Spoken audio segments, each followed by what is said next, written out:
తెలంగాణలో కాంగ్రెస్ ప్రభుత్వం కొలువుతీరి 100 రోజులు దాటింది. అసెంబ్లీ ఎన్నికలకు ముందు కాంగ్రెస్ పార్టీ 6 గ్యారంటీ హామీలను ప్రజలకు ఇచ్చింది. అధికారంలోకి వచ్చిన 100 రోజుల్లో వీటిని అమలు చేస్తామని ప్రకటించింది. టీఆర్ఎస్ పాలనపై వ్యతిరేకత, ఆకర్షణీయమైన 6 గ్యారంటీలు కాంగ్రెస్ను అధికారంలోకి తీసుకొచ్చాయి. దీంతో హామీల అమలుపై ప్రభుత్వం ప్రత్యేక దృష్టి పెట్టింది. కాంగ్రెస్ ప్రభుత్వం కొలువుదీరిన 48 గంటల్లోనే ఆరోగ్యశ్రీ పరిమితిని 5 లక్షల నుంచి 10 లక్షలకు పెంచారు.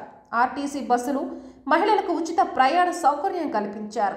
తాజాగా 500కు గ్యాస్ సిలిండర్ అమలు చేస్తున్నారు. 200 యూనిట్ల ఉచిత విద్యుత్ అమలు చేస్తున్నారు.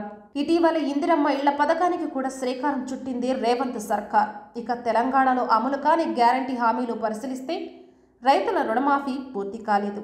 మహిళలకు 2500 ఆర్థిక సాయం అందడం లేదు. సామాజిక పింఛన్ల పెంపు జరగలేదు. విద్యార్థులకు స్కూటీలు, రుణ కార్డులు ఇవ్వలేదు. ఇవి కాకుండా ఇంకా అనేక హామీలు పెండింగ్లోనే ఉన్నాయి. ఇదిలా ఉండగా కాంగ్రెస్ ప్రభుత్వం పార్లమెంటు ఎన్నికల ముందు ప్రభుత్వ వ్యతిరేకత రాకుండా జాగ్రత్త పడుతుంది.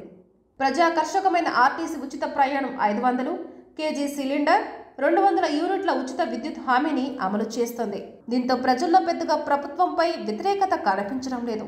మరోవైపు రేవంత్ సర్కార్ తమది ప్రజల పాలన అని ప్రకటించుకుంటుంది.